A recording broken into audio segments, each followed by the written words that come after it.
this piece, I want to talk about investor deposits. Now, I've talked about this a couple of times in the last 6 months. A really exciting innovation that is going to allow us to sidestep a really restrictive policy that the majority of lenders have when it comes to the source of funds for deposits.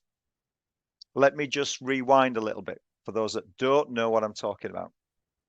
So if you're looking to purchase a buy-to-let, indeed any property, but in this context, we're talking about buy-to-lets, lenders have some really strict rules on where the deposit is allowed to come from. If it's your own funds, of course, that's absolutely fine, though you have to prove it. You've got to prove the audit trail that it is your own funds, that no third parties secretly squirreling the money in your account the day before or the week before. You've got to demonstrate it's your funds. That's perfectly acceptable. That's the norm.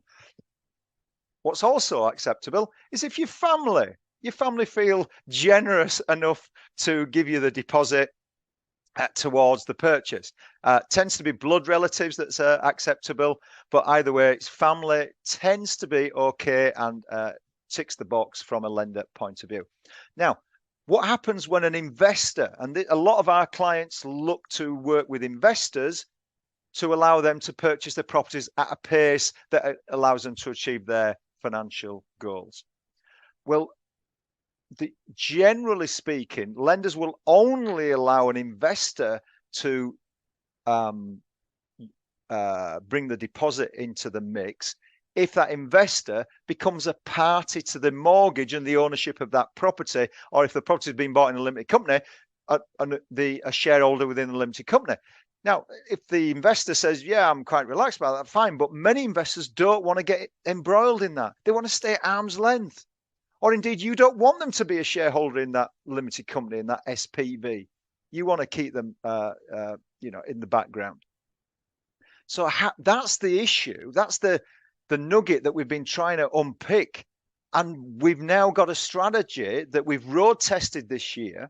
And we've had 2 bridging cases, purchases, and 2 what I would call normal long-term mortgage purchases, accepted by lenders on this new scenario. So really exciting that the lenders, the underwriters, have given it a thumbs up and signed it off. So we feel more confident now to say it looks like we've got a workable solution here. And in some of these cases, the investors were putting in 100% of the funding. As I said, the investor has no actual relationship to the buyers. They're not family members. Literally, they've come together purely for the purposes of the investor loaning money to the buyer, and the buyer then buying the investment property.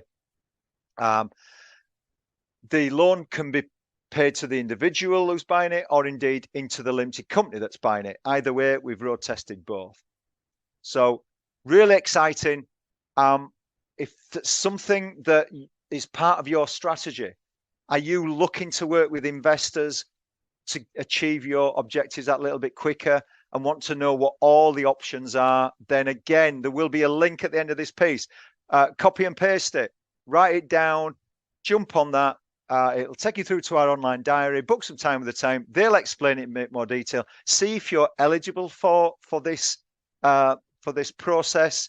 And then that could really open doors and accelerate your progress to getting you to the portfolio level that you need to be at. So really exciting stuff. So hopefully, again, that's of interest to you.